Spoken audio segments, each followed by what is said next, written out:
tres partes y son las que figuran en las bolillas. Cuando la materia está dividida en bolillas que tienen partes de las 4 unidades. La unidad 1 es la que han visto con los ingenieros Fernández del Castillo, la unidad 2 es la que les estoy comentando, la unidad 3 habla sobre los métodos de riego y la unidad 4 sobre drenaje. Bueno, cualquier duda que tengan, por favor no duden en interrumpir y preguntar en el momento, porque esa es la mejor forma de aclararla. Voy a compartir pantalla. Si es que me deja esto.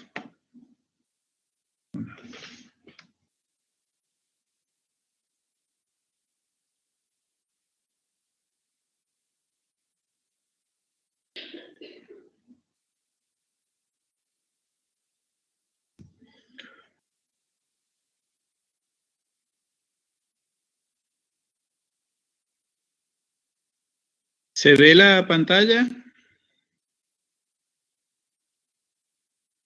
He abierto una presentación. Sí, profe, sí se ve. Bueno. Bueno, como les decía,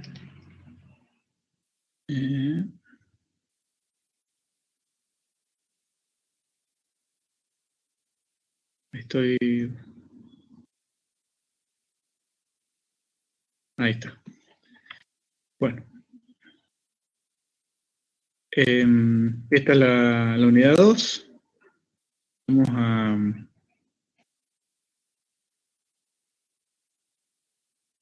Tiene...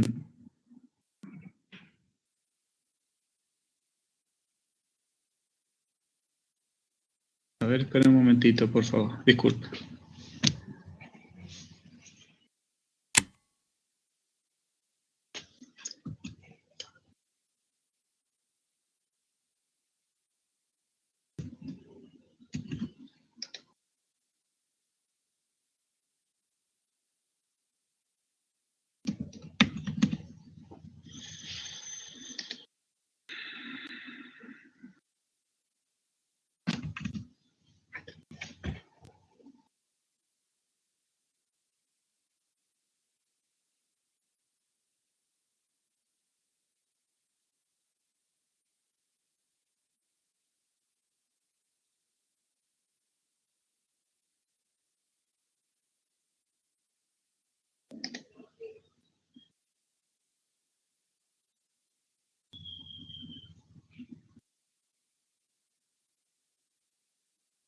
Había abierto la presentación equivocada. Ya va, ya se abre.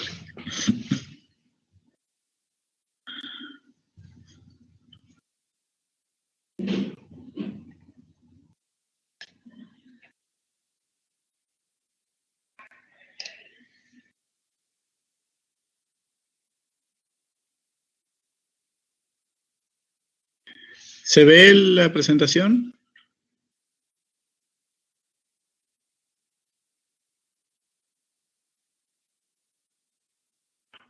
Sí, se ve, profe.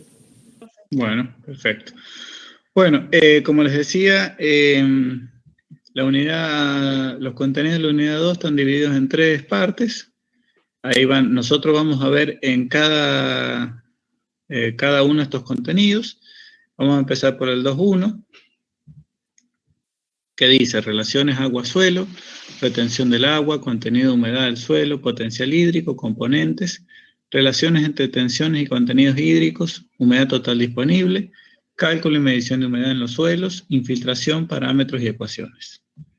Bueno, acá vamos a ver algunos contenidos que ya se han visto en materias anteriores, como edafología, climatología, fisiología, pero bueno, vale la pena refrescarlos porque para regar hace falta conocimiento de varias disciplinas para poder hacerlas, digamos, para poder hacer un riego adecuado.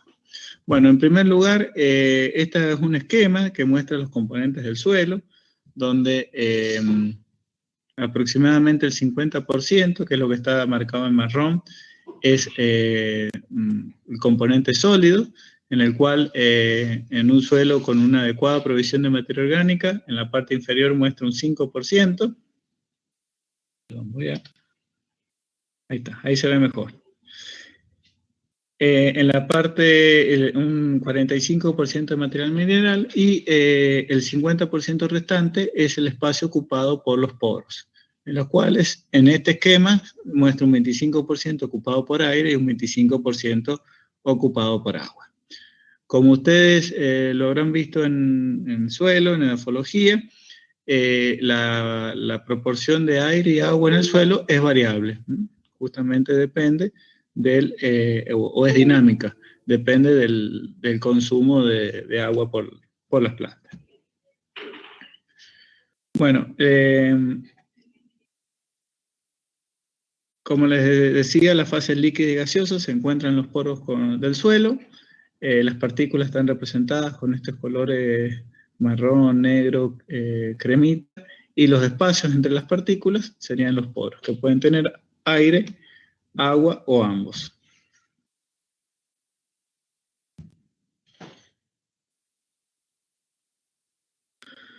Bueno, cuando hablamos de retención de agua por el suelo, el contenido de humedad de la forma más tradicional de expresarlo es la masa de agua en gramos contenido en la masa de suelo seco. Entonces, las unidades son gramos de agua por gramos de suelo seco. Y generalmente se expresan tanto por ciento. Entonces, al valor se lo multiplica por 100. Igualmente, el contenido de agua se puede expresar de manera volumétrica. En ese caso va a ser la masa de agua dividido el volumen del suelo. Es decir, lo que varía es el denominador. En el anterior era la masa de suelo seco y en este caso el volumen de suelo seco. Entonces acá las unidades serán gramos de agua por 100 centímetros cúbicos de suelo. Ahora, ¿cómo se relacionan estas dos formas de expresar la humedad? A través del peso específico aparente, que es una propiedad que probablemente ustedes ya la hayan visto en edafología, y que es el peso del suelo dividido el volumen de suelo seco y bruto. ¿Con qué me refiero con bruto? A que incluye el volumen total, incluidos los poros. Es decir, el suelo con su estructura como natural. Acá hay algunos valores típicos de peso específico aparente según la textura. Tenemos valores, por ejemplo, en suelo arenoso 1,5, franco 1,4 y arcilloso 1,2 gramos por centímetro cúbico. ¿Por qué los suelos arcillosos poseen menor valor? Porque tienen mayor proporción de aire a igual volumen de suelo. Entonces, al ser el aire más liviano, tienen menor valor de pH. Un dato interesante, lo que dice acá abajo. Sí. ¿Estás pasando la presentación? Porque solo se ha quedado en lo que es retención de agua por el suelo. Sí, estoy pasando la presentación. No, se ha quedado en el gráfico. En la primera. Sí. Acá. Bueno, al menos a mí, no sé a los otros chicos. ¿El resto de los alumnos les ha pasado lo mismo? Sí, ahora que me fijo, sí. Por eso estaba esperando a ver si se movía, pero no, se ha quedado ahí en... A ver, lo voy a mover. A ver, ¿se mueve? Ahí lo moví. Ahí lo moví. No, pero No, se mueve. yo no. Bueno, voy a ver si salgo de pantalla completa y si es eso.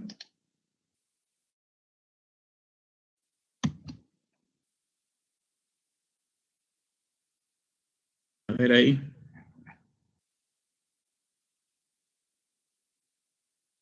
Acá lo ven, retención de agua por el suelo. Estoy en esa diapositiva. Y si me corro, acá lo ven. Sí, ahí sí se ve, profe. Sí, ahí sí. Sí, ahí, Bueno, ahí sí. entonces lo voy a dejar así, ¿eh? Quizás agrande un poquito.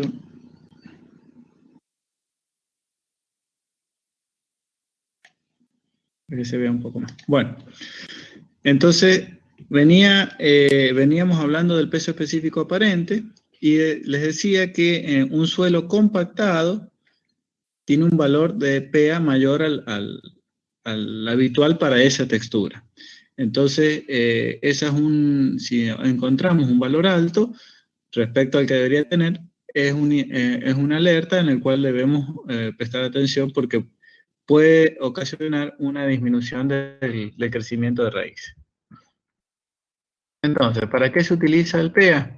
Para calcular la porosidad del suelo, ya lo vamos a ver. Para expresar la humedad en términos volumétricos, teniendo la humedad gravimétrica, para calcular la lámina de agua en el suelo, para valorar la facilidad de penetración de raíces al suelo, lo que les decía recién, para predecir la facilidad de transmisión de agua en el suelo y estimar el nivel de compactación del mismo. Bueno, ¿cómo se determina? Quizás esto lo hayan visto en la cátedra de afología.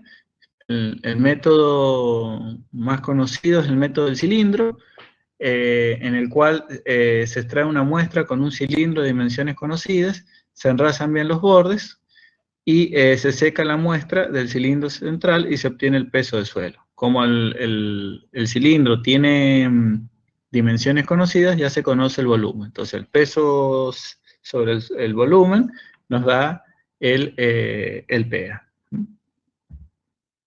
Ahí hay un detalle de cómo la parte central del cilindro que se lleva a estufa para determinar peso seco. Y otra forma, quizás menos exacta, pero también factible, es se excava un hoyo, toda la tierra se extrae en una bolsa y se pesa, se seca y se pesa, y se coloca una bolsa en el hoyo para que impermeabilizar el mismo, y se agrega agua, la cual se va midiendo. Entonces, se tiene el volumen de ese hoyo y además se secó y se pesó el contenido de tierra que había en el mismo. Esa es otra forma más casera, quizás no tan precisa, pero que no requiere de un instrumental más sofisticado y caro como el método del cilindro. Bueno, en cuanto a la textura o clase textural, es la proporción relativa de las partículas minerales constituyentes del suelo, y según el Departamento de Agricultura de Estados Unidos, las mismas se clasifican por su diámetro. Entonces tenemos desde las partículas más pequeñas, que son las que tienen diámetros inferiores a 2 micrómetros, son las arcillas. Luego pasamos por los limos, que es entre 2 y 50, y de 50 milímetros en adelante son arenas, desde muy fina hasta muy gruesa. Por encima de 2000 micrómetros, o también 2 milímetros, las partículas se denominan gravas o gravillas, dependiendo de cuánto más grandes son. Bueno, una buena textura de suelo es aquella que constituye un soporte capaz de favorecer la fijación del sistema radical y su nutrición. Bueno, para que en forma gráfica, para ver las diferencias de tamaño de las partículas, ahí está, las arcillas son estas pequeñas puntos, después las partículas de limo son estas que se encuentran acá, y las arenas las que están en la parte superior de la gráfica. Bueno, y esto me imagino que lo han visto también, que es la proporción, en función de la proporción de arena, limo y arcilla, es la clase textural o textura del suelo. Entonces, para poder determinar esto se necesita conocer la composición del suelo en proporciones. Es decir, tanto por ciento de arcilla, tanto de arena y tanto de limo, se cruzan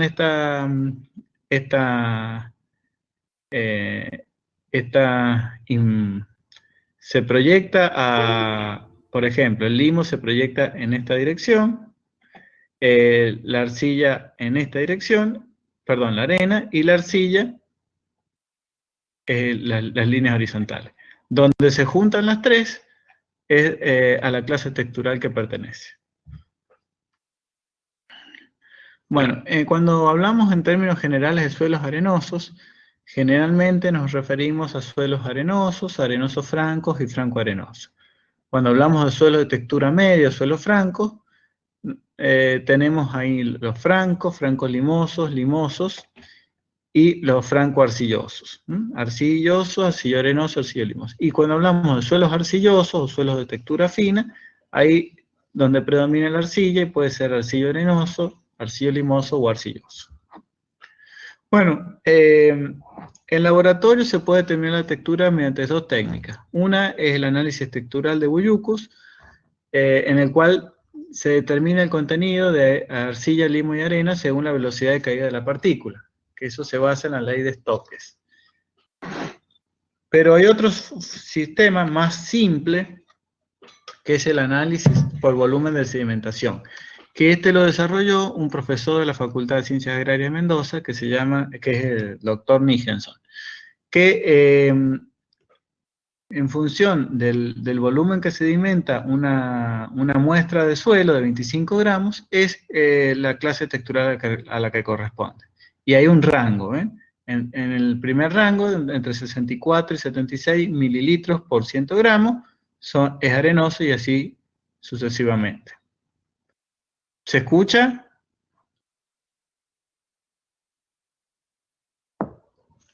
Sí, profe, se escucha. Sí, profe. ¿Estamos bien? Bueno. Esta técnica quizás la hayan practicado en edafología porque es muy sencilla. No sé si han tenido la posibilidad. Bueno, el año pasado difícilmente, pero creo que era una de las prácticas del laboratorio de edafología. Entonces, conociendo la textura, se pueden conocer muchas de las propiedades hídricas de los suelos. Además, la ventaja de la textura es que es una propiedad estable. En cambio, la estructura y la cantidad y tipo de materia orgánica, que también influyen en las propiedades hídricas, son variables, pueden variar a corto y mediano plazo por distintas causas. Lluvias intensas, cambio en la vegetación, puesta en cultivo de los suelos, variación en la composición química. Por eso la textura es tan importante porque es una propiedad estable. Bueno, en cuanto a la estructura, es el ordenamiento espacial de las partículas primarias del suelo en agregados. Es una unión natural de las partículas individuales. La estructura proporciona un armazón tridimensional ocupado por los sólidos que dejan numerosos espacios vacíos denominados poros. Y como les decía recién, es una propiedad variable y depende de la intensidad del laboreo, del contenido de materia orgánica, del impacto de las gotas de lluvia, de la compactación por el empleo de equipos agrícolas, y también está muy influenciada en el caso que hay elevada concentración de catión sodio en la solución edáfica, que provoca dispersión de los suelos, pérdida de estructura, básicamente. Bueno, en este esquema se muestra las distintas estructuras de suelo, y lo interesante que vean acá es la cantidad de gotas que hay en la parte superior de ese bloque de suelo y la cantidad de gotas que atraviesan el mismo. Esto es importante porque aquellas estructuras que no permiten atravesar el agua generan condiciones de anegamiento y de falta de aire. Y como ustedes saben, las raíces son tejidos vivos son órganos vivos que necesitan de respirar. Entonces, van a ver que el caso de la textura granular y de grano simple son las que tienen mejor drenaje, por así decirlo. Bueno, eso es lo que dice acá, es lo que les decía anteriormente, y la estructura granular es la que presenta mejores condiciones para el establecimiento de la mayoría de los cultivos. Bueno, en cuanto a la porosidad, es el volumen de suelo ocupado por los poros. Estos se encuentran entre y dentro de los agregados. Que los agregados era el ordenamiento de las partículas elementales. Bueno, la porosidad contiene el agua y el aire del suelo y está determinada por la textura y estructura. ¿Cómo se calcula? La ecuación más general sería el volumen de poros dividido el volumen de suelo bruto por 100. Volvemos al término suelo seco y bruto. Bruto se refiere a la estructura, conservando la estructura natural. Bueno, dentro de la estructura, dentro de la porosidad tenemos porosidad textural, que es entre partículas, son poros capilares no visibles. La porosidad puede ser estructural, entre agregados, que depende del contenido de humedad del suelo, y la específica es la producida por raíces, insectos y otros animales. ¿Cómo se calcula habitualmente la porosidad? Conociendo el peso específico real y el peso específico aparente, que ya lo hemos mencionado. Entonces, la diferencia entre estos dividido el PER por 100 nos da la porosidad. Y el PER, para recordar, es el promedio ponderado de las densidades reales de las partículas sólidas del suelo. Es decir, el peso de suelo dividido el volumen del sólido. El peso del suelo seco dividido el volumen del suelo ocupado por las partículas sólidas, sin los poros. Esa es la diferencia con el PEA. Por eso este valor es mayor que el PEA.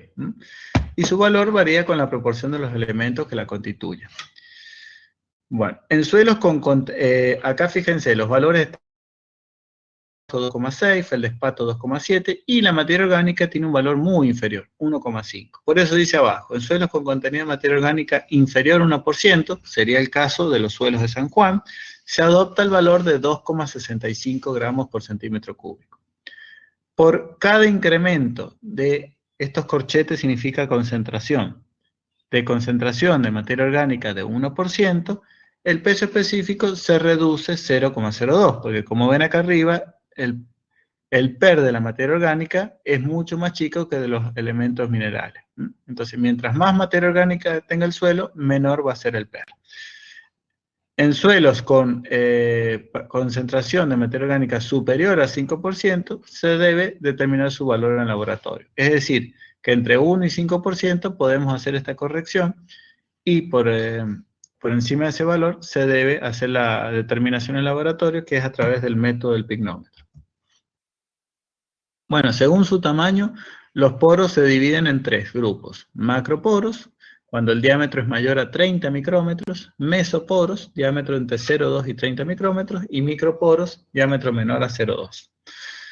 Bueno, algunas bibliografías solo dividen a los poros en 2 grupos, macro y microporos, pero nosotros vamos a hacer esta división más exhaustiva, porque los macroporos contribuyen a la aireación del suelo y se utilizan para la circulación del agua, son los que permiten el drenaje y constituyen el espacio donde crecen las raíces.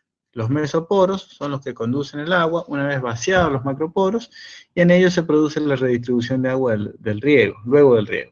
Constituyen el almacenaje de agua para las plantas, o sea que son muy importantes para nosotros. Y los microporos son aquellos que retienen el agua muy fuertemente y el movimiento de agua está restringido. El agua contenida en los microporos no está disponible para las plantas.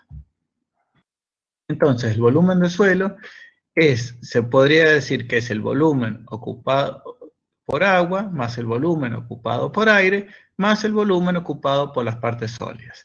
Si decimos que el volumen de poros es igual al volumen de agua más ocupado por agua más el volumen ocupado por aire, podríamos simplificar la ecuación de arriba y decir que el volumen del suelo es el volumen ocupado por los poros más el volumen ocupado por los sólidos. Bueno, las formas de agua en el suelo. Tenemos 4 tipos. El agua de combinación química, que forma parte de compuestos químicos, por ejemplo, el sulfato de calcio, que suele estar combinado a 2 moléculas de agua, no está disponible para las plantas y es biológicamente inactivo. El agua higroscópica es el agua contenida en los suelos secos al aire. No sé si en edafología deben haber escuchado el término tierra fina seca al aire. Bueno, es cuando el agua que está contenida en esa condición, que está en los microporos, está en equilibrio con la humedad ambiente y es biológicamente inactiva también. El agua capilar es la que está contenida en los mesoporos, que es la disponible para las plantas, biológicamente activa. Y por último, el agua gravitacional, que es la que está contenida en los macroporos, drena por fuerza de la gravedad.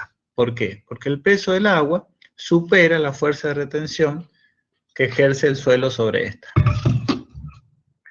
Entonces, este gráfico intenta mostrar los distintos tipos de agua que hay en el suelo. Dijimos el agua gravífica o gravitacional. Fíjense que las líneas verticales representan que el drenaje es rápido. Es cuando el suelo está entre capacidad de campo, perdón, entre saturación y capacidad de campo. Luego, el agua contenida en los mesoporos, dijimos que era el agua capilar, donde el drenaje es lento, es el agua o la humedad utilizable por los cultivos.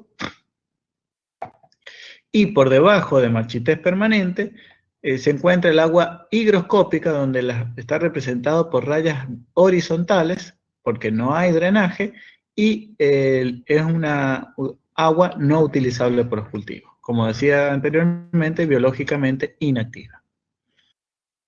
Bueno, generalmente en riego, ustedes deben haber hablado de milímetros, de lámina. Se expresa la cantidad de agua como una lámina.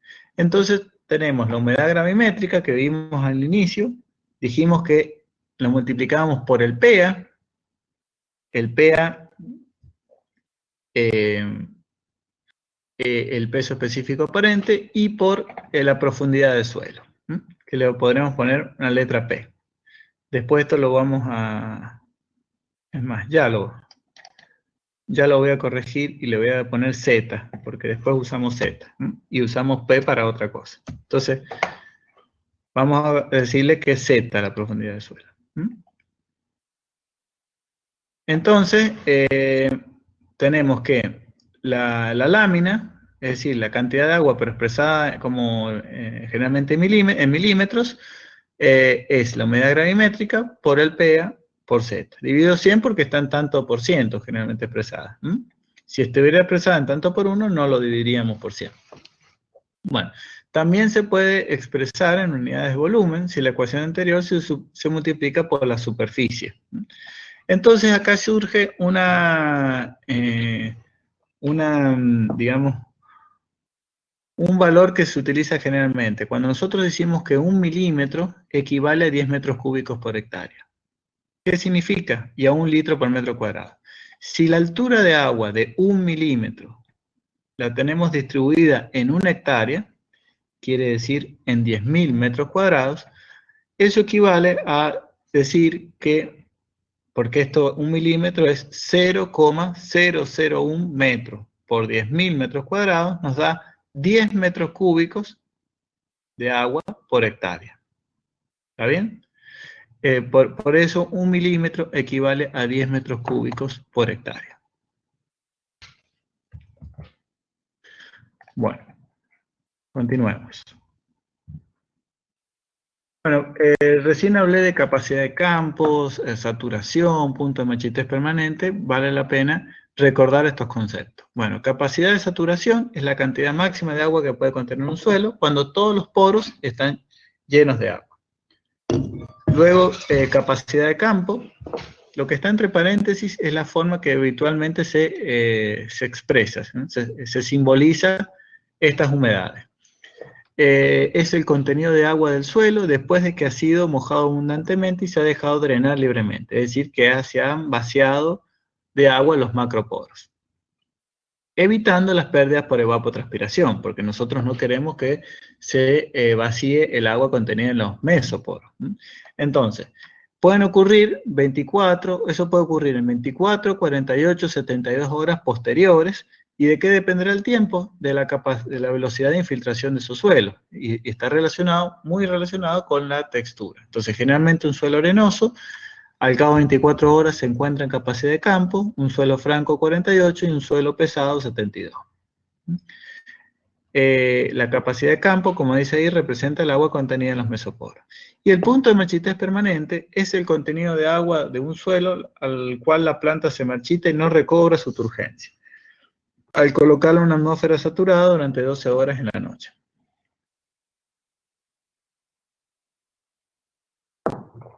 Es decir que es irreversible el estado, por eso dice punto de marchitez permanente. Bueno, acá este gráfico intenta explicar qué ocurre cuando el suelo está en estado de saturación. Fíjense que todos los poros tienen agua y el agua está drenando, porque el agua que se encuentra en los macroporos tiene un peso mayor a la capacidad de retención del suelo. Luego tenemos el caso del suelo en capacidad de campo, y acá hay agua y aire, si bien no está representado muy bien en el gráfico, pero en estos poros hay agua y aire, sería una condición en la mayoría de los casos óptima para los cultivos. Y por último, fíjense cómo el agua se ha reducido, que es lo que está representado en celeste, y predomina el aire, y estamos en una situación de punto de marchitez permanente. Acá lo que dice es suelo saturado y la cantidad de agua digamos, en el peso de suelo. Tenemos 40 gramos de agua en 100 gramos de suelo. Cuando estamos en capacidad de campo, 20 gramos en 100. Cuando estamos en un punto de marchitez, 10 gramos en 100. Este es un ejemplo, no quiere decir que sea así para todos los suelos. Esto se podría quizás adaptar a un suelo de textura franca. Y fíjense, en la medida, que disminuye la cantidad de agua, lo que va a aumentar es la proporción de aire. Entonces, cuando tenemos una humedad gravimétrica de 10 gramos por 100 gramos de suelo, estamos en un punto de marchitez, y por debajo de eso ya es una situación de extrema sequedad. Fíjense, la mitad, lo que está representado en esta raya es el peso de los sólidos, y en esta raya el espacio poroso. Bueno, si conocemos la capacidad de campo de un suelo, podemos calcular la macroporosidad. ¿Por qué? Porque dijimos que la capacidad de campo del suelo cuando están con agua los micro y los mesoporos. Entonces, si conocemos la porosidad total y le restamos la capacidad de campo volumétrica, porque tenemos que la porosidad está en términos volumétricos, la diferencia va a ser el volumen ocupado por los macroporos, en tanto por ciento. Es decir, que mu, que es la letra, la macroporosidad, es igual a porosidad menos capacidad de campo volumétrica. Acá está, en esta tabla, está la porosidad para distintas texturas, desde arenoso a arcilloso, pasando por varias intermedias, y al lado está la macroporosidad, que se ha calculado con esta ecuación. Bueno, luego la proporción de meso y microporos será la porosidad menos mu. Esa letra sigma se la asigné yo, no encontré ninguna en la bibliografía, así que puede ser esa u otra. Bueno, acá viene un concepto importante para el riego. En riego se habla de la capacidad mínima de aire. ¿Por qué? Porque hemos hablado de que las raíces son órganos vivos que necesitan respirar. Es decir, que tienen que tener un equilibrio agua-aire en el suelo. Entonces, esto está muy relacionado con mu, que es la macroporosidad. La bibliografía cita en términos generales un valor de 10-12% de capacidad mínima de aire para un normal crecimiento y desarrollo del cultivo. Ese dato lo recordemos. En drenaje, mu también se denomina espacio poroso drenable y se emplea, ya lo vamos a ver en la unidad 4, simplemente se los adelanto, en cálculos de recarga del acuífero libre y de separación entre drenes laterales. Bueno, el conocimiento de la calidad del espacio poroso es muy importante para la respiración de las raíces, porque el flujo de aire a través de la masa del suelo ocurre en los poros grandes, es decir, en los poros que representan mu. Estudios recientes sobre cultivos sensibles a la hipoxia, es decir, a la baja concentración de oxígeno en el suelo, realizados por el INIA, Instituto Nacional de Investigaciones Agropecuarias de Chile, demuestran que un 10-12% citado en la bibliografía puede ser insuficiente para algunos cultivos. Y este instituto determinó el valor, la capacidad mínima de aire para algunos cultivos. Y fíjense, ¿por qué marco este? Porque es uva de mesa, es un cultivo que se hace en San Juan, tomate y pimiento. Y fíjense que en los tres cultivos tienen valores superiores al 10-12% que está citado. Y en un extremo tenemos el arándano, donde prácticamente el suelo tiene que ser totalmente aireado porque necesita una gran aireación para poder prosperar. Esto lo vamos a ver en este ejemplo, donde esta investigadora de línea hizo una tesis doctoral donde comprobó que este cultivo, que es un palto, con una macroporosidad del 29%, fíjense la expresión vegetativa del cultivo, y con una macroporosidad del 12%, una planta raquítica. Bajo las mismas, en ambos casos se regó al 100% de su consumo, bien fertilizada, pero la diferencia era la macroporosidad, es decir, la capacidad mínima de aire.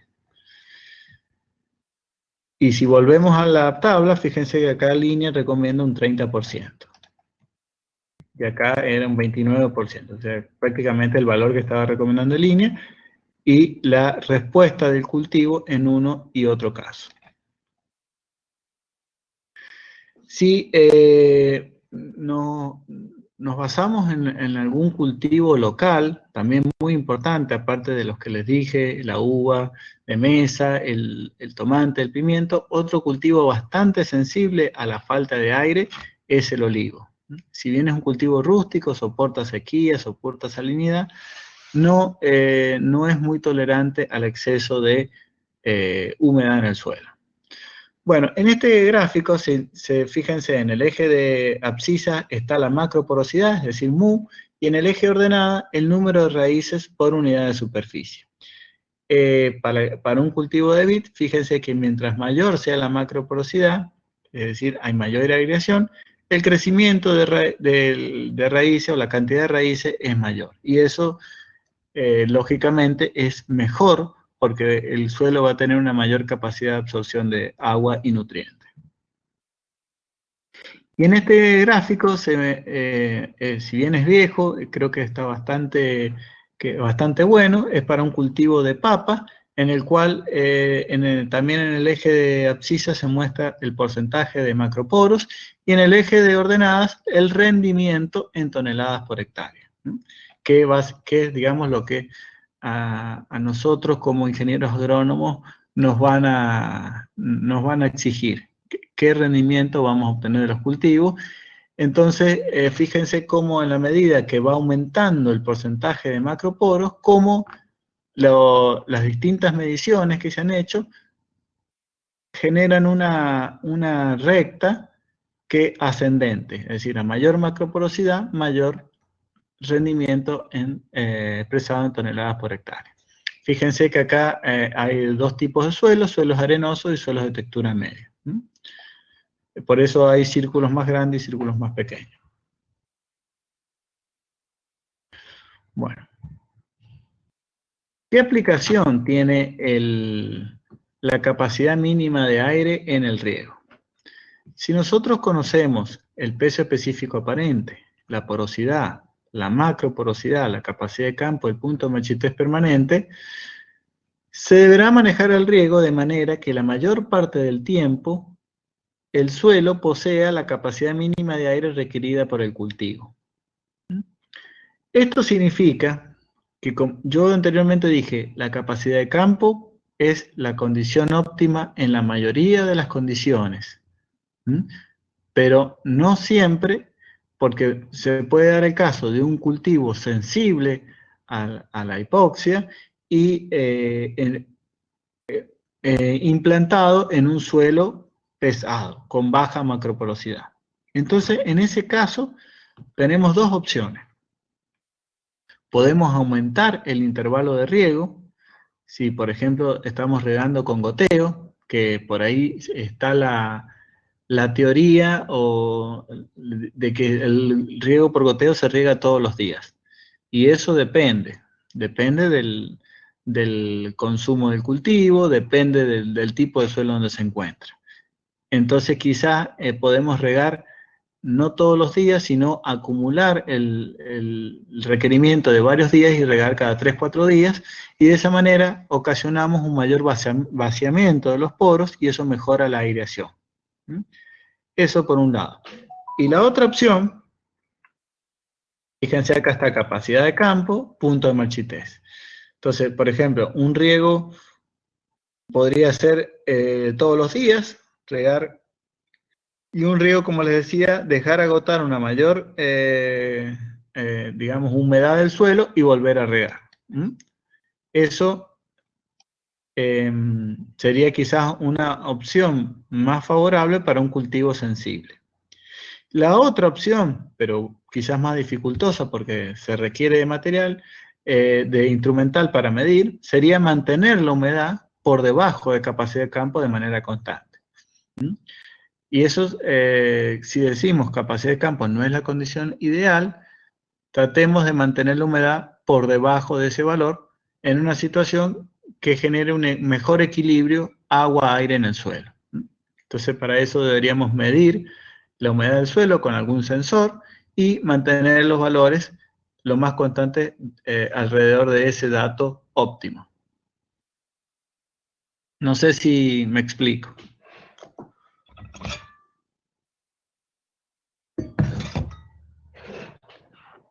¿Me escuchan? Sí, profe. Hola. Sí, sí. Bueno, continúo. Bueno, entonces a medida que el suelo presenta mayor proporción de arena, generalmente se le dice cuando es más liviano, tiene menor porosidad total, pero mayor macroporosidad. Lo que ocasiona una baja capacidad de almacenamiento de agua y una alta permeabilidad. Por lo contrario, a medida que un suelo presenta mayor proporción de arcilla, decimos que es más pesado, tiene mayor porosidad total y menor macroporosidad, o sea, lo opuesto. Esto genera mayor capacidad de retención y menor permeabilidad. Bueno, ¿cómo se determina capacidad de campo? Una forma es la determinación a campo. Para eso se selecciona una superficie reducida de suelo desnudo, por ejemplo 2 metros por 2 metros o un círculo de 2 metros de diámetro. Se riega el suelo hasta saturación, se tapa con un film de polietileno para evitar la evaporación y se toman muestras del suelo en cada capa que uno quiera determinar la capacidad de campo hasta la profundidad requerida, la que va a estar en función del cultivo y del perfil de suelo. Por ejemplo, si yo tengo un cultivo de lechuga, no me interesa tomar muestras qué pasa con la humedad o cuál es la capacidad de campo del suelo a 1 metro, porque voy a tener una exploración radical de 30 centímetros, como mucho. Entonces a mí me interesa saber cuál es la capacidad de campo en la capa de 0 a 30 centímetros. Ahora, si yo tengo un cultivo de vid, bueno, ahí sí me va a interesar conocer en detalle el perfil del suelo hasta la profundidad radical, que podría ser 1 metro. Bueno, entonces, en este procedimiento, fíjense, se riega hasta saturación, una superficie de suelo reducida, luego se tapa, como les estaba diciendo, y luego se empiezan a sacar muestras de suelo y se llevan al laboratorio para determinar humedad gravimétrica. Esa frecuencia dependerá, porque si tenemos suelos arenosos, los muestreos tienen que ser más seguidos, más frecuentes, y en suelos más pesados podrán ser más espaciados en el tiempo. Bueno. Y luego se grafica el contenido de humedad en función de las humedades que determinamos en el laboratorio, en función del tiempo. Y cuando la curva, fíjense, tiempo y humedad. Cuando la curva cambia,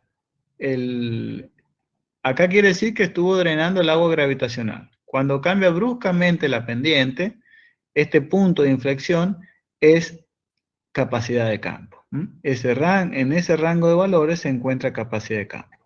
De esta manera se puede determinar in situ el contenido de capacidad de campo para una profundidad determinada. Y aclaro porque ustedes probablemente ya quizás lo han visto en la edafología, que la característica de nuestros suelos, los suelos de San Juan y de Mendoza también, es que son muy variables en profundidad. Es decir, nos podemos encontrar varias capas de texturas bien dispares, a medida que vamos avanzando en profundidad. Entonces, si nosotros tenemos esa situación, deberíamos de hacer esta determinación para cada capa textural. Bueno, potencial agua del suelo es otro de los temas que está en la unidad 2.1. Desde el punto de vista agrícola, junto con el contenido de agua en el suelo, es imprescindible conocer la energía con que el agua es retenida, ya que el movimiento de agua hacia la planta es un proceso regulado por diferencias de los estados energéticos. Sobre el agua del suelo actúan fuerzas variables de diversa intensidad y dirección que crean diferencias de energía potencial entre unos puntos y otros, y por consiguiente el movimiento de agua entre estos. Entonces, sobre el agua actúan fuerzas variables. Vamos a ver cuáles son esas fuerzas. Se le dice potencial al nivel de energía disponible en cada punto del suelo. Es la cantidad necesaria de trabajo para transferir una cantidad unitaria de agua. Esta es la definición de potencial. Desde un estado de referencia hacia el lugar de interés. El estado de referencia es el agua pura, libre, bajo la presión atmosférica a determinada elevación. En ese estado, el potencial agua es igual a 0. El potencial permite describir el flujo de agua desde el suelo, pasando por la planta hasta llegar a la atmósfera. Por eso hablamos de suelo, planta, atmósfera. Según el convenio de signos, el potencial es positivo cuando el desplazamiento del agua desde el estado de referencia hasta el punto consume trabajo, ya que espontáneamente no se produciría. Y es negativo cuando aporta trabajo, es decir, cuando el agua se mueve espontáneamente liberando energía. Nosotros sabemos que el agua espontáneamente se mueve desde un valor de mayor potencial a otro de menor. Entonces, es negativo cuando el agua se mueve espontáneamente, liberando energía, y es positivo cuando no lo hace y consume trabajo.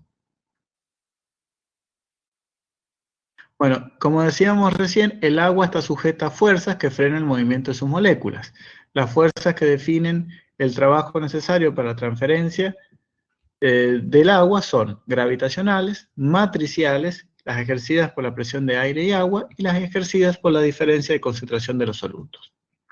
Entonces el potencial hídrico del suelo es igual al potencial matriz, más el potencial gravitatorio, más el potencial de presión, más el potencial osmótico, más el potencial neumático. Bueno, el potencial gravitatorio depende de la posición de la unidad de masa considerada respecto al plano de referencia. Si el plano de referencia es la superficie del suelo, el potencial gravitatorio va a ser negativo, porque en el suelo vamos a considerar, independientemente de la profundidad, va a ser negativo.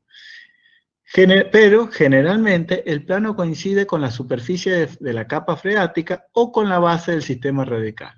Por lo tanto, es igual a 0 o tiene valor positivo porque interesa el agua que hay en la rizósfera. ¿Y cómo se puede calcular?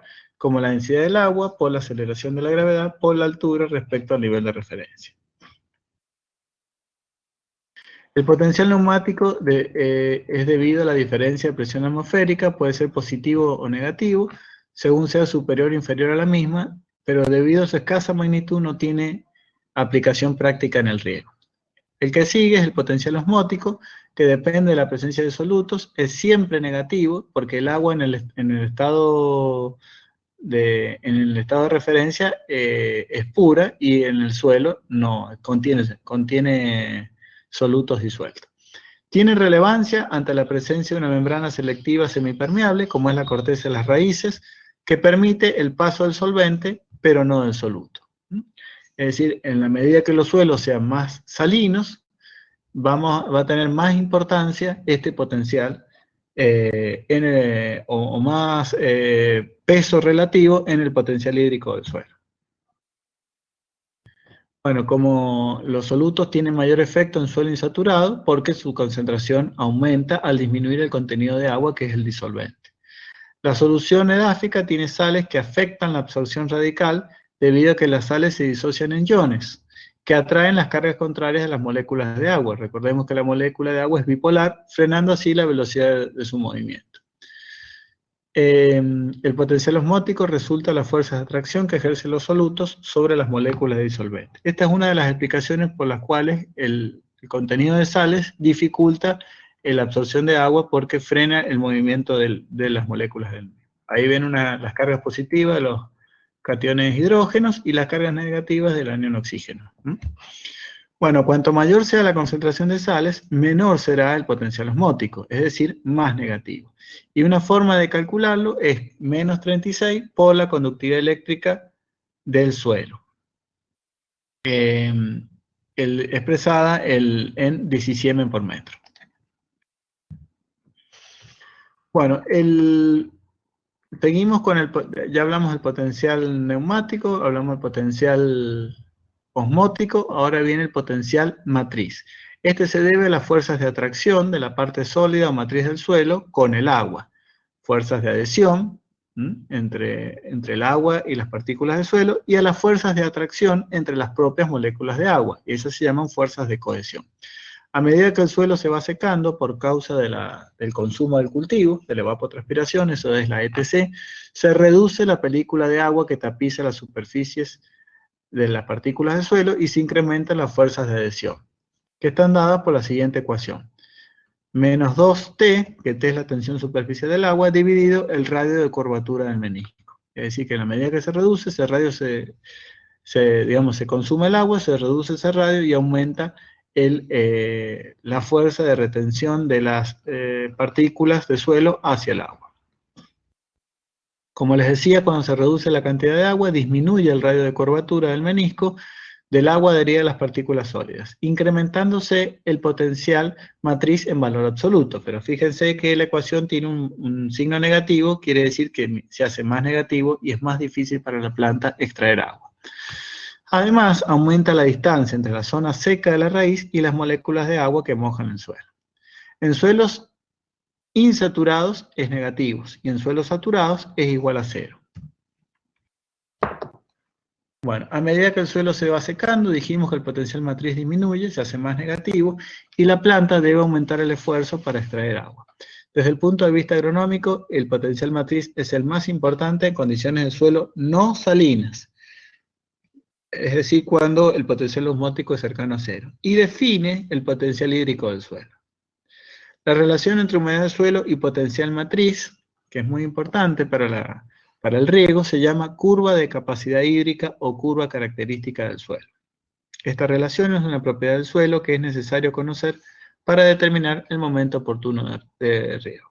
Es decir que, les voy adelantando, cuando nosotros, para definir el momento de riego, no solo es importante conocer el contenido hídrico, sino la energía con que ese agua está retenida en el suelo. Y eso nos lo va a dar el potencial matriz, especialmente en condiciones de suelo no salinas.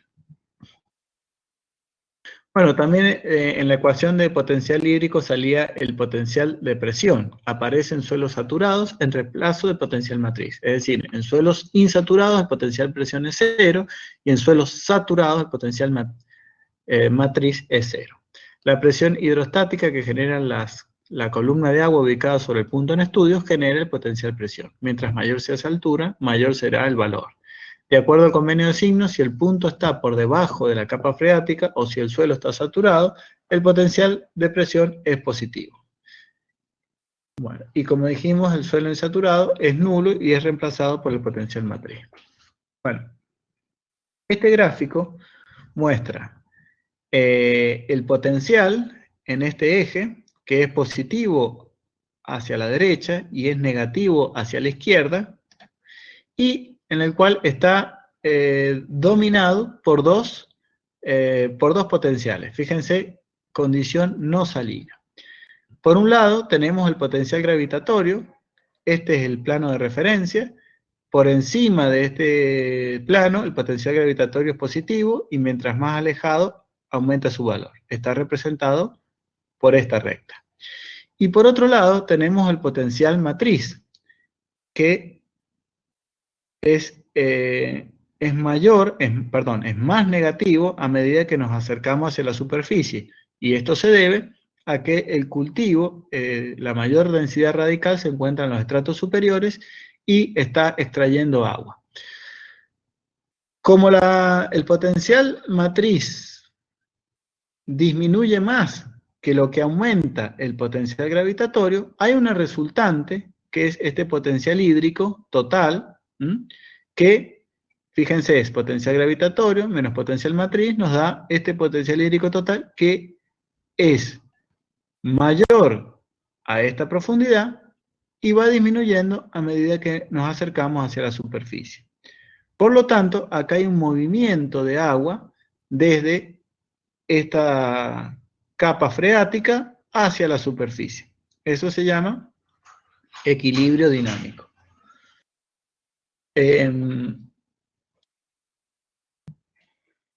Bueno, como les decía, el plano de referencia es la capa freática, y a medida que se asciende, el potencial gravitatorio aumenta y el potencial mátrico disminuye.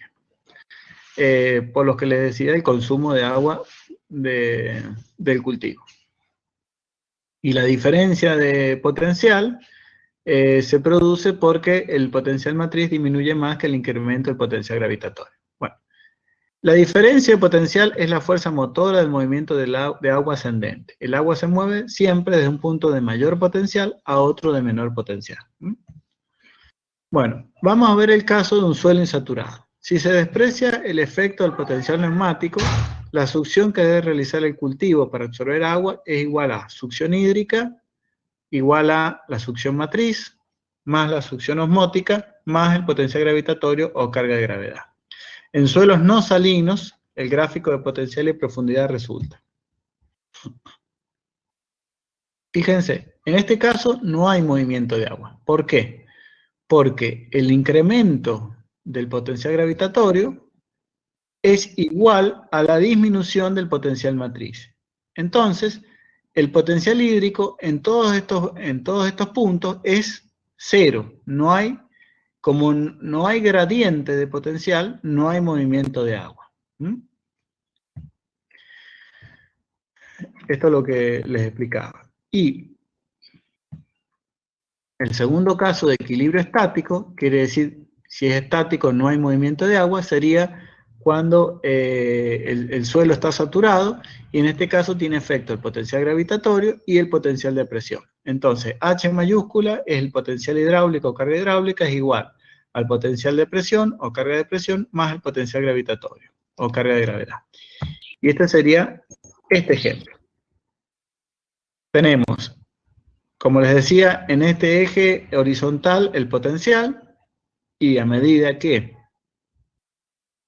nos alejamos del plano de referencia, el potencial gravitatorio aumenta, como en los casos anteriores.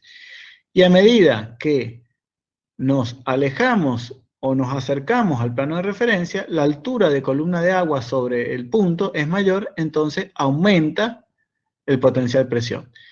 En todos los casos, la suma, que es el potencial hídrico total, que es el potencial gravitatorio más el potencial presión, nos da esta resultante. Y como no varía en profundidad, no hay movimiento de agua. Sería otro caso de equilibrio estático, pero en suelo saturado. Bueno, eso que les acabo de explicar está dicho acá. Bueno, como les decía, la curva de capacidad hídrica o de retención de agua del suelo o característica de humedad del suelo son todos sinónimos que establece la relación entre el contenido de humedad del suelo y la tensión o succión de humedad del mismo. En laboratorio se determina con un dispositivo denominado membrana de presión, y en este se aplican diferentes presiones de desplazamiento del agua a muestras del suelo previamente saturadas. Alcanzadas las condiciones de equilibrio, para cada presión se determina el contenido de humedad de las muestras por el método gravimétrico. Vamos a ver esto primero, después vuelvo a lo anterior. Fíjense, esos discos tienen muestras de suelo. Este es el dispositivo, que es la membrana o olla de presión, y se aplica un aire a presión que genera el desplazamiento del agua contenida en los discos. Cuando por varias horas se genera esa presión hasta que entra en equilibrio, y luego se retiran estos discos y se determina humedad gravimétrica. Entonces se dice, para tal presión, la humedad gravimétrica es tal. Y con esos datos se va construyendo esta gráfica. ¿Qué tenemos? Humedad del suelo en el eje X y tensión de agua en el suelo en el eje I, que en realidad sería la presión aplicada por el instrumento, que sería lo mismo que la tensión o la succión que debería hacer la planta para extraer agua.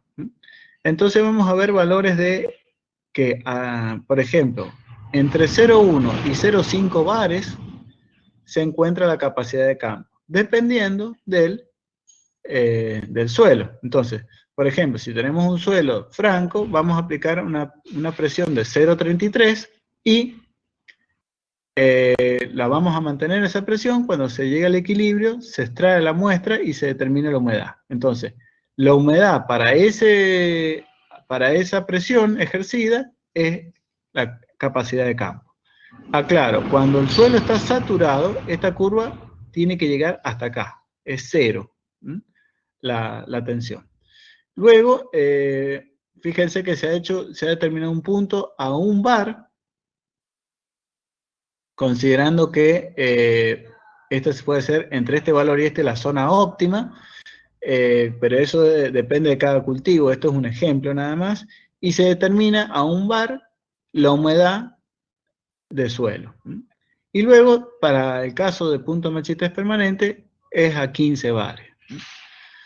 Bueno, para hacer esta curva hacen falta varios puntos, no solo estos 3, sino por lo menos 5 puntos. Es decir, estos 3 y 2 más intermedios, por lo menos. Bueno, lo que está acá arriba, fíjense, dice, por encima de capacidad de campo, es decir, de la humedad de capacidad de campo hacia la derecha, el agua es gravitacional. Entre capacidad de campo y punto de marchitez permanente, está el agua disponible o agua útil. Sin embargo, tenemos un agua fácilmente utilizable, acá dice rápidamente, que sería entre capacidad de campo y este valor, que para este ejemplo ha sido 1 bar. Y por debajo de este valor mínimo, óptimo, vamos a obtener un agua lentamente aprovechable. Mientras más seco esté el suelo, más difícil va a ser para el cultivo extraer agua del mismo.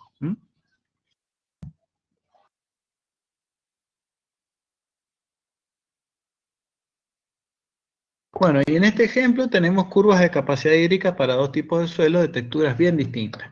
Por un lado tenemos la textura arenosa. Fíjense que la humedad a capacidad de campo, y luego sube abruptamente, y luego la textura arcillosa, en la cual las variaciones son más graduales.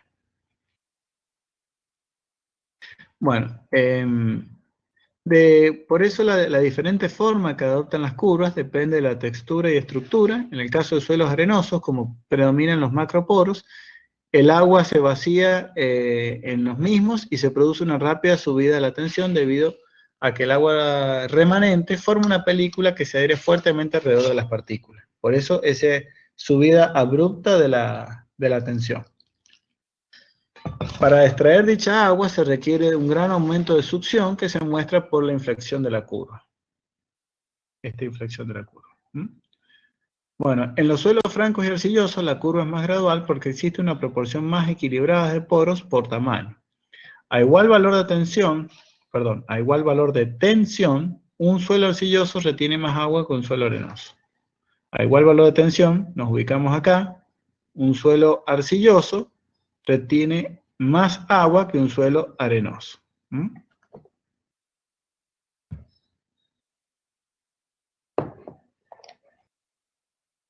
El contenido volumétrico del agua en el suelo entre capacidad de campo y humedad de saturación, dijimos que es el espacio ocupado por los macroporos. Y simplemente para recordar unidades, aquí una atmósfera es igual a 1,013 bares, 10,3 metros de columna de agua, 101,3 kilopascal, 0,1 megapascal y 101 centibares. Bueno, se considera que la humedad del suelo está en capacidad de campo cuando la tensión tiene un valor, como les dije recién, de 0,1, 0,33 o 0,5 bares o atmósferas según el tipo de suelo, arenoso, franco y arcilloso respectivamente. Estos son los símbolos internacionales de las texturas. Bueno, se considera que la humedad del suelo está en un punto de machetez permanente cuando la tensión es de 15 atmósferas. La humedad comprendida entre capacidad de campo y punto de machetez permanente dijimos que se llama humedad total disponible.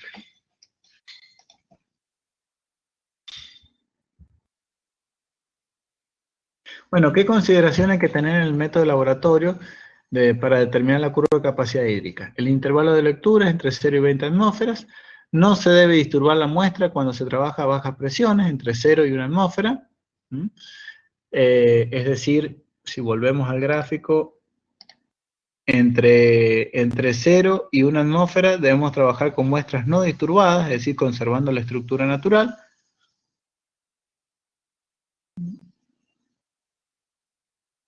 Cuando se aplican altas presiones se puede trabajar con muestras disturbadas y los resultados no se modifican, es decir, entre 1 y 20, y ensayos de 3-4 días por cada par de medidas de la curva, tensión y humedad. Es decir, es un ensayo lento y costoso, pero da una información muy útil porque nos dice exactamente a qué humedad o qué humedad corresponde a un valor de tensión determinado. Bueno, mientras mayor sea, este dato es interesante, fíjense, acá está el contenido de materia orgánica y acá está el contenido de agua del suelo. Y fíjense, mientras mayor sea el contenido de materia orgánica, lo que más se modifica es la capacidad de campo, es decir, que la humedad total disponible se incrementa. Esta es una de las razones por la cual siempre es conveniente incorporar materia orgánica al suelo. Los fertilizantes no van a reemplazar nunca a la materia orgánica en esta función de mejorar la estructura del suelo y por ende la capacidad de almacenamiento de agua del mismo. Perdón. Bueno, dijimos que otro de los temas importantes en esta unidad es la medición de agua en el suelo. Bueno, también sabemos que el agua en el sistema suelo-planta está en un proceso dinámico y se requiere una gran precaución para extender los datos parciales de un volumen del suelo que corresponde a una determinada área de terreno. Es decir, que para muestrear, tiene que tener representatividad para que los datos sirvan para tomar una adecuada decisión a la hora de regar. Acá dice que la medición de la condición de agua se realiza en un estado transitorio, en un sistema que está cambiando continuamente en las 3 dimensiones del espacio y en la dimensión del tiempo. Para evaluar la condición de agua en el suelo se debe conocer su contenido de agua y la energía de retención de la misma en el suelo, lo que hablamos recién, que lo vimos a través de la curva de capacidad hídrica. Bueno, ¿para qué sirve medir el agua en el suelo?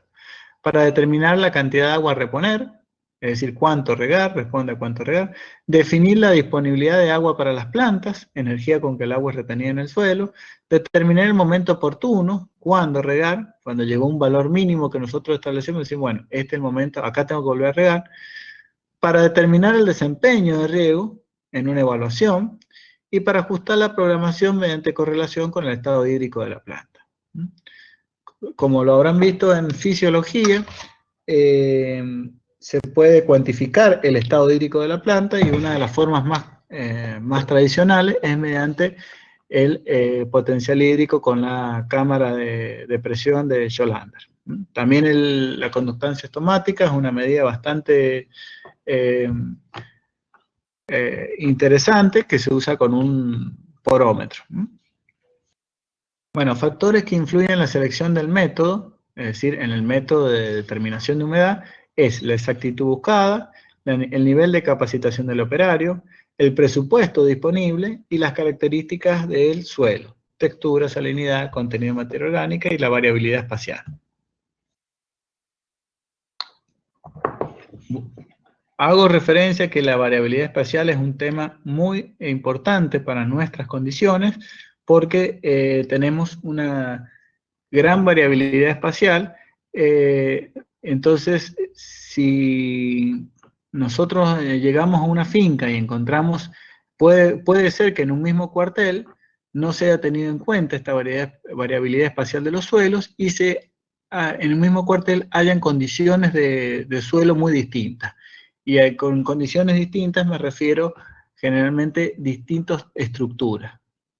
Entonces, ahí estamos en un problema, vamos a tener que buscarle la forma de solucionarlo a través del agregado de materia orgánica, bueno, pero si nosotros partimos del diseño de una finca desde el inicio, siempre es aconsejable hacer un estudio de suelo a nivel de detalle para evitar estos problemas a futuro. Imagínense, si yo tengo un suelo que un 70% del cuartel es un suelo pesado y un 30% es un suelo muy liviano, que puede ocurrir, yo riego en función del suelo pesado, que es lo que predomina, pero el cultivo que está en la parte que tiene suelo arenoso va a sufrir estrés porque la capacidad de almacenaje es muy baja y no debería regarse con menos lámina y más frecuente.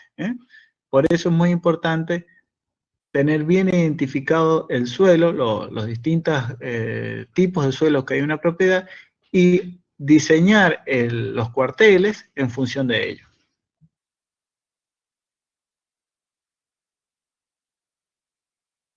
Bueno, los métodos para determinar la humedad del suelo miden una propiedad que cambia con la humedad. Por ejemplo, el peso del suelo, en el caso del método gravimétrico, la tensión del agua dentro del suelo, el caso del tensiómetro, la resistencia eléctrica, los bloques de yeso y la constante eléctrica del suelo es otra opción.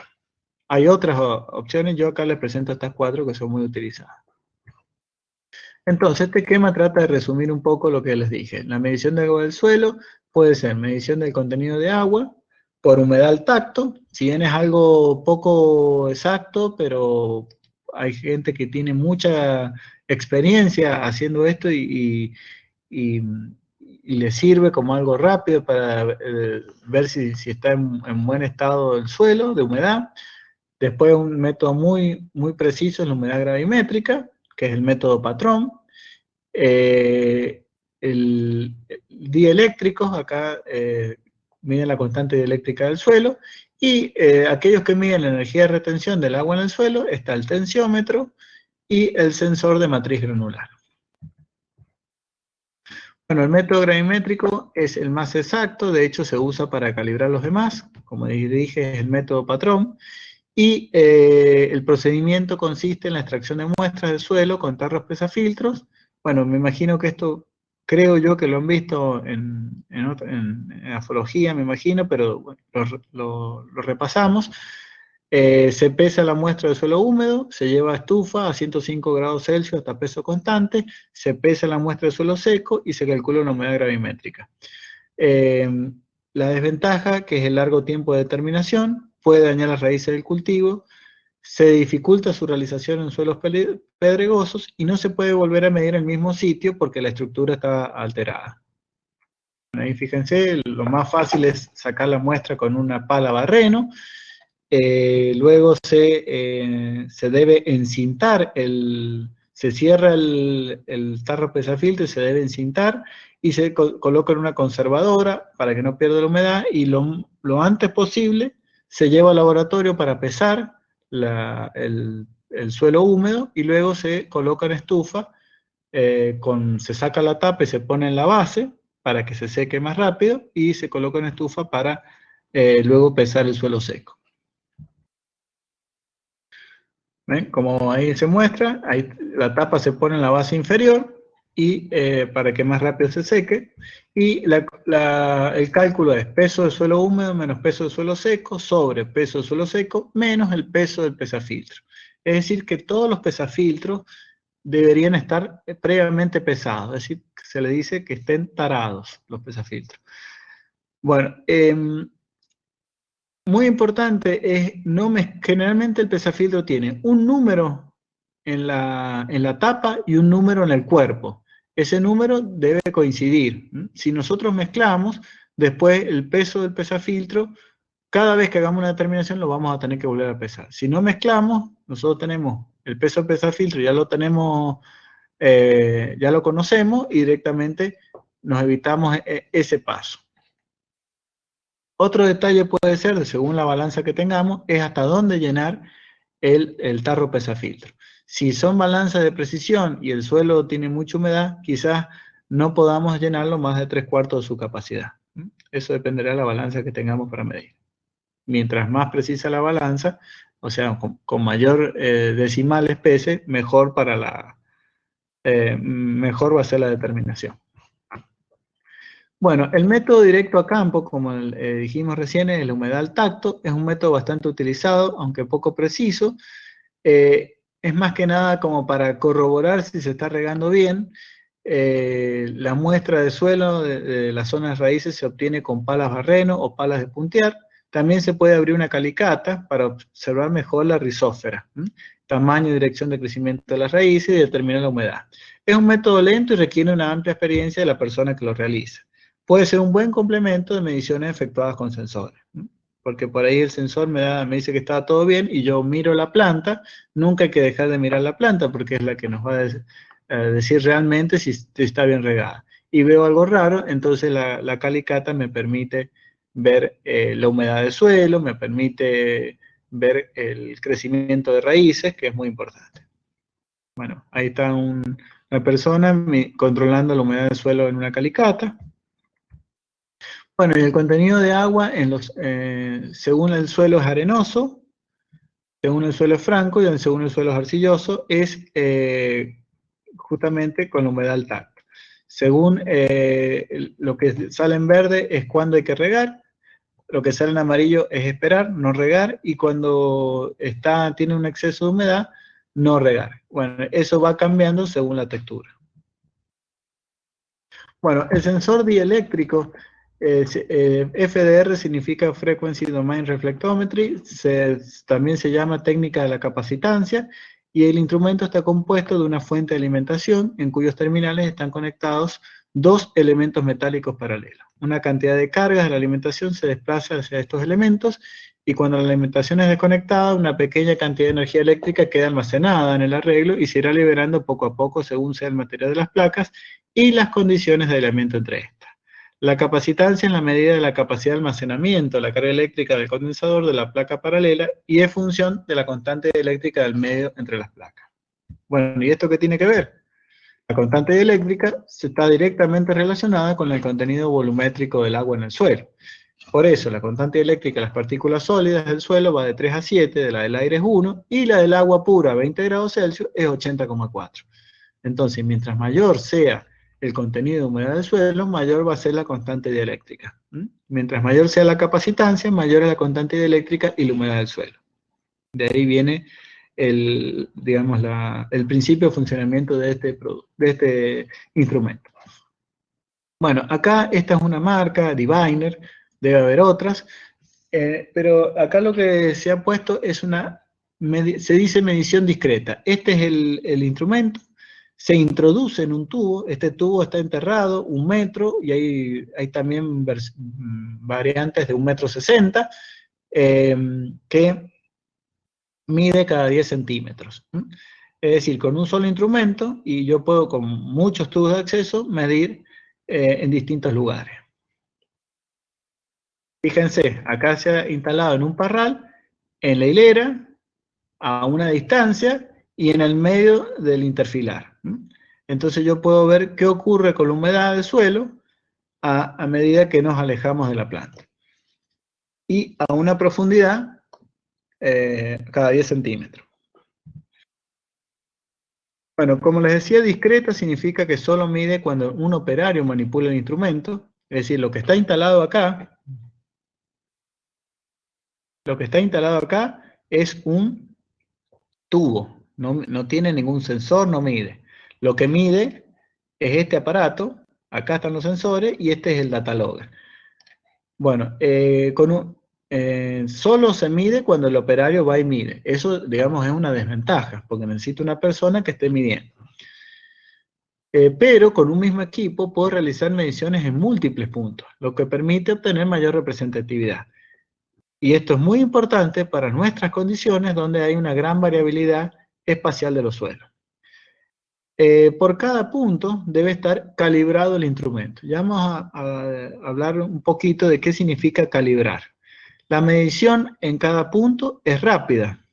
una vez que cada tubo de acceso, esos tubos que enterrados se llaman tubos de acceso, se les asigna un número, y ese número queda guardado en el data logger, y cuando uno le da la opción de que está en ese tubo, le dice el aparato puede ingresar, entonces uno ingresa el instrumento y mide cada 10 centímetros a medida que va bajando, y luego cuando sube. Bueno, los datos luego se deben procesar para su interpretación y toma de decisiones. Bueno, sigamos.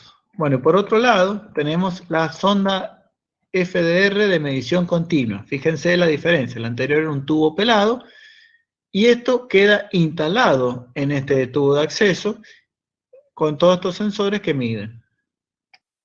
Es el mismo principio de funcionamiento, pero es una medición continua, pero es estático, está en un solo lugar. Entonces, mide de forma automática cada periodo de tiempo predeterminado, generalmente muy pequeño, es decir, cada 10, 15 minutos, eso es regulable. Los datos se almacenan en una estación y son extraídos periódicamente. La capacidad de almacenamiento de datos por el instrumento es limitada, entonces si uno no colecta los datos, se pierden. Se van borrando y se van generando los nuevos. ¿Qué ventajas tiene? Permite conocer la evolución del contenido de humedad en el suelo para entender fenómenos de evapotranspiración y absorción radical, o sea, es muy interesante en ensayos de investigación. Se instalan en un lugar fijo y solo sirven para ese lugar, un dato importante para nuestras condiciones, y se debe seleccionar muy bien el sitio de medición para que sea representativo de las condiciones del suelo y cultivo.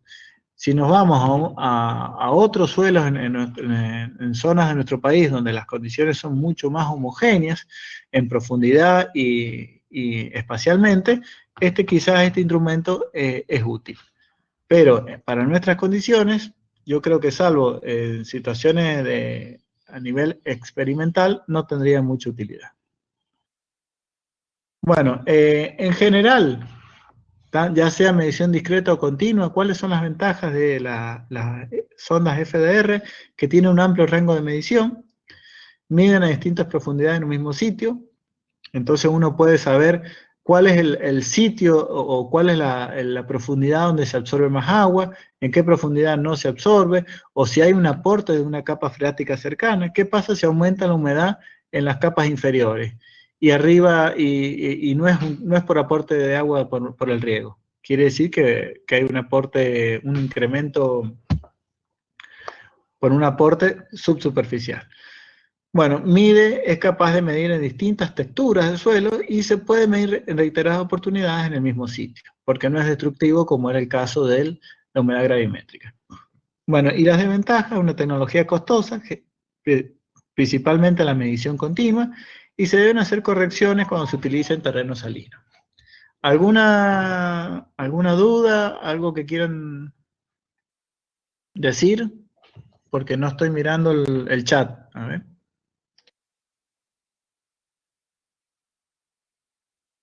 No, profe. Acá me dicen si lo puedo poner como presentación. Lo saqué de presentación porque no corrían las diapositivas. Si quieren intento. A ver. ¿Lo ven ahí? A ver, voy pasando. ¿Ven? ¿Pasó? Ahí lo pasé. ¿O quedó en la anterior? No se pasa. No se pasa. Bueno, voy a tener que seguir así. De última le agrando un poco la pantalla. Bueno, a ver. Igual, profe, la misma aplicación le da la posibilidad de ampliarlo desde uno mismo, acá cada uno de su computadora. O sea, sale la posibilidad. Ah, bien. ¿Querés comentárselos tus compañeros? Ahí en la pantalla Sí. se ve arriba la parte de la camarita, Sí. y abajo se ve la presentación. Sí. En la parte superior derecha de la presentación hay 4 flechitas. Sí. Si uno lo cliquea, se hace más expande y grande. se puede ver como presentación. Bien. ¿Escuchó el resto?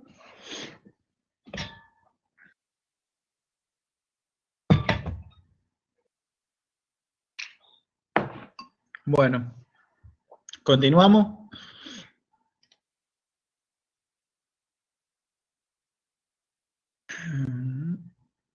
Bueno, ahora vamos a ver los bloques de resistencia eléctrica.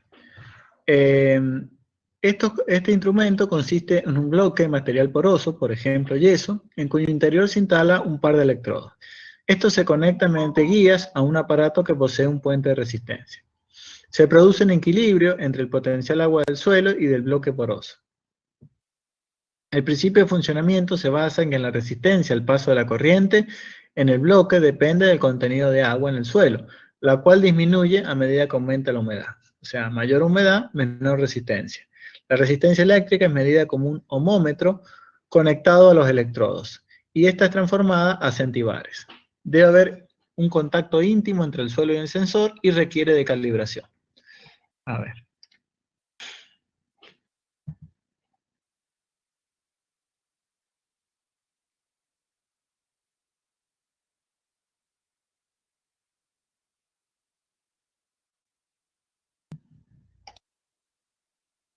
Ahora no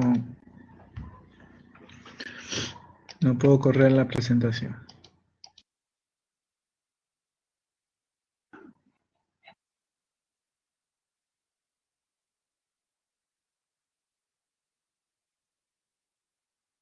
Perfecto. Ahí me dicen que pudieron ampliar la pantalla. Bueno.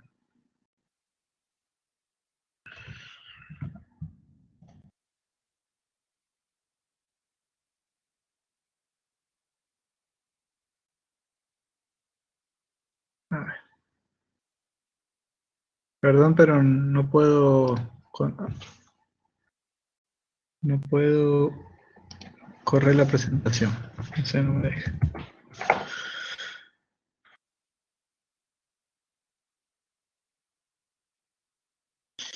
Voy a salir y voy a volver a compartir, a ver si es ese el problema.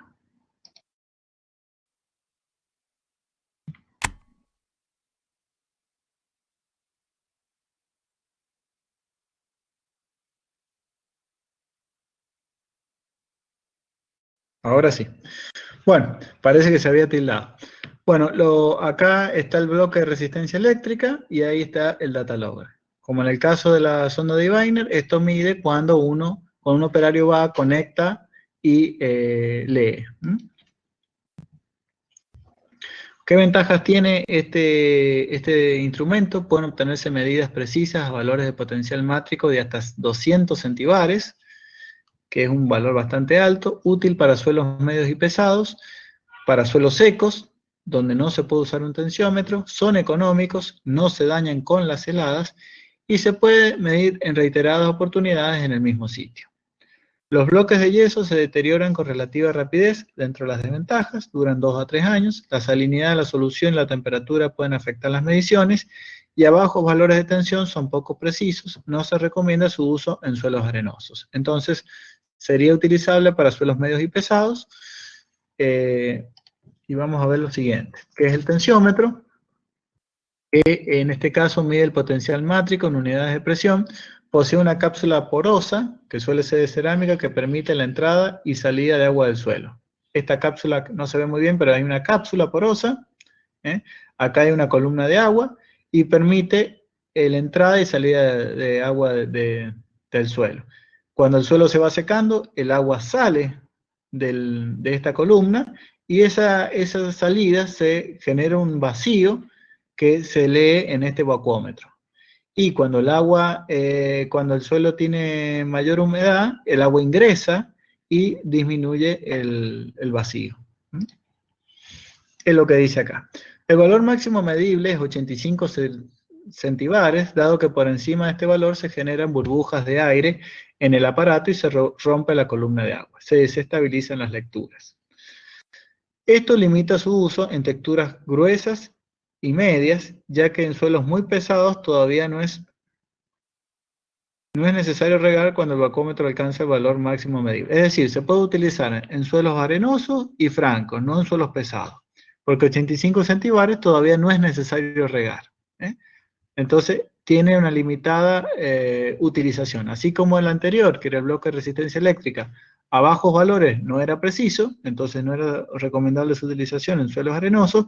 Acá lo contrario, no es recomendable en suelos muy pesados. Bueno, como en los otros instrumentos, se debe calibrar el instrumento para una correcta interpretación.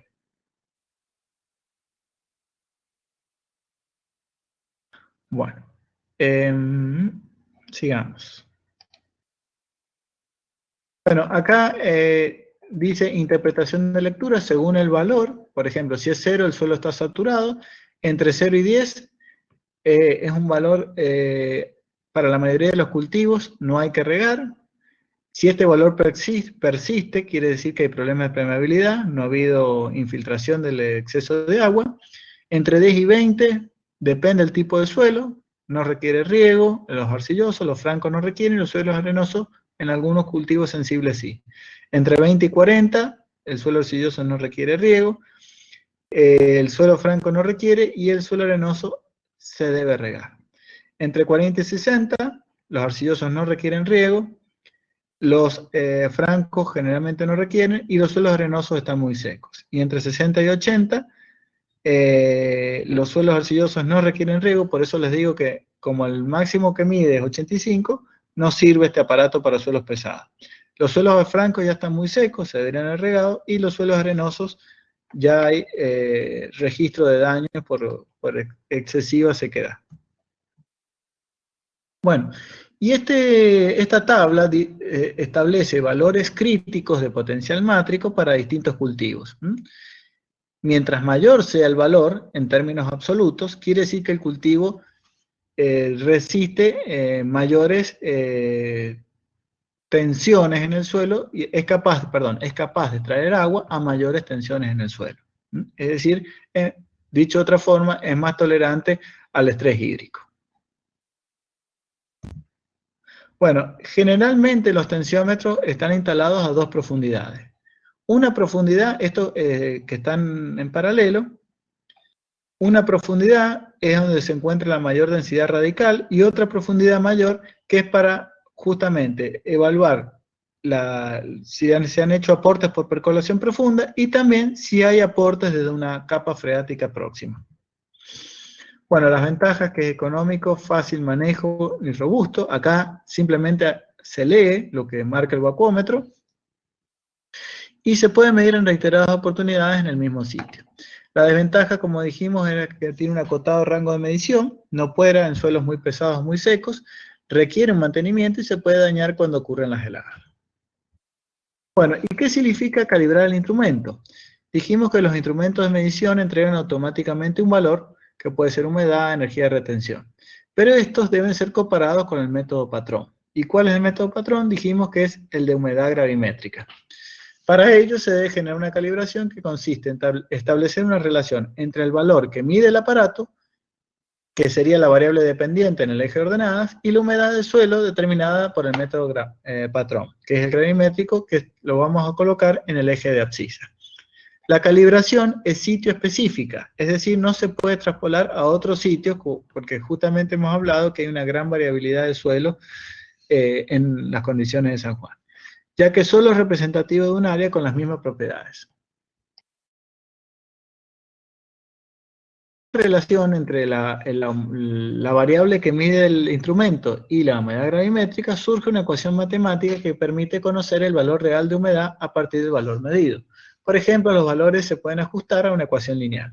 El coeficiente de determinación, que es el R cuadrado, es un valor que oscila entre 0 y 1 e indica el grado de ajuste de los datos a la ecuación obtenida. Una buena calibración debería dar como resultado un valor de R cuadrado mayor a 0,7. Mientras más datos se utilizan, el valor de R cuadrado va a tender a disminuir, pero la ecuación obtenida va a ser más robusta. Es decir, mientras más puntos tenga. Si yo mido a distintos estados de humedad el valor del instrumento y el valor de la humedad gravimétrica, vamos a tener más puntos. Y quizás no nos da tan bonita la ecuación, pero va a ser más robusta. En este caso es excelente, porque fíjese el R cuadrado de 0,96, es una sonda dieléctrica en la cual hay humedad gravimétrica y la humedad que mide el sensor en milímetros, pero la real es la humedad gravimétrica. Entonces, si yo mido el sensor y digo, el sensor mide me está diciendo que hay 40 milímetros de humedad, en realidad hay 20 gramos por 100 gramos de humedad. Este es el valor real. Entonces, para conocer realmente los valores de humedad de un suelo, necesito calibrar cada uno de los sensores que utilizo. Bueno, consideraciones en la localización de los sensores es que se debe hacer una observación de suelo y raíces en calicata. Se colocan, porque justamente si vamos a colocar dos sensores, tienen que ser, ya sean bloques de resistencia eléctrica, tensiómetros, podrían ser, en el caso de sensores de humedad con la tecnología FDR, pero que miden un solo punto, vamos a tener que observar el suelo y las raíces para determinar la profundidad donde más absorbe el cultivo, que es la que me va a permitir decidir el riego, la programación, y una profundidad mayor para determinar si se aplican agua en exceso y hay pérdidas por percolación profunda, o si hay aportes de una capa freática cercana. Bueno, lo ideal es colocar dos sensores por sitio de medición. Como ya dije, uno en la zona de mayor densidad radical y otro que a mayor profundidad. Y los sectores deben ser representativos. Dice, acá es importante evitar los sectores bajos, donde se riega en exceso, y los lugares altos donde la humedad sea deficitaria. Si estamos regando por gravedad, no deberíamos tener sectores altos y bajos, ¿no es cierto? Porque si no, el riego sería muy desuniforme. Pero si estamos regando con un método presurizado, puede ser goteo, puede ser microaspersión, o puede ser aspersión, depende de qué cultivo sea, podemos tener una topografía o una microtopografía más irregular. En esos casos no debemos colocar los sensores en zonas más altas o en zonas más bajas porque la humedad no va a ser representativa. Bueno, cantidad de sensores a instalar. Como previa instalación de los sensores, debemos definir una parcela agronómica homogénea. ¿Y eso qué significa? Es un sector de la propiedad que posee características uniformes de cultivo, variedad, suelo, método de riego, calidad de agua de riego, pendiente, entre otros. Para que esos sensores me den información que me permita decidir el riego en esa parcela y no en otra. Eso es lo ideal. Para obtener esta información, como dijimos, se debe efectuar un estudio exhaustivo a nivel de detalle del suelo y de todos los elementos que puedan variar en una propiedad agrícola. La cantidad mínima de sensores a instalar es 4, eso sería lo ideal, 2 en la capa superior y 2 en la capa inferior para poder trabajar con valores promedio. Si el presupuesto no da, por lo menos debería tener 2 sensores a distintas profundidades. Pero bueno, tiene que ser el lugar muy bien seleccionado porque tiene que representar las condiciones de toda una parcela. Bueno, si les parece, tomemos un descanso y después continuamos. Son las 10:15, a las 10:30 retomamos, ¿les parece?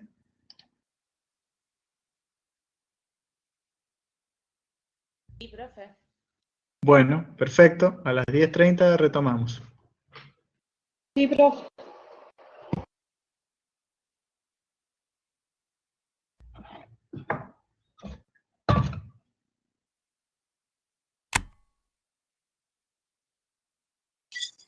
Profe, Sí, dijo que la clase continuaba esta tarde, ¿puede ser? sí. ¿A qué horario? A las 14:30 creo que puse en el grupo. ¿Y hasta qué horario sería más o menos? Y como hasta las 17, más o menos. Bueno, listo, gracias. Bueno, perfecto. Bueno, nos vemos en 15 minutos, ¿eh?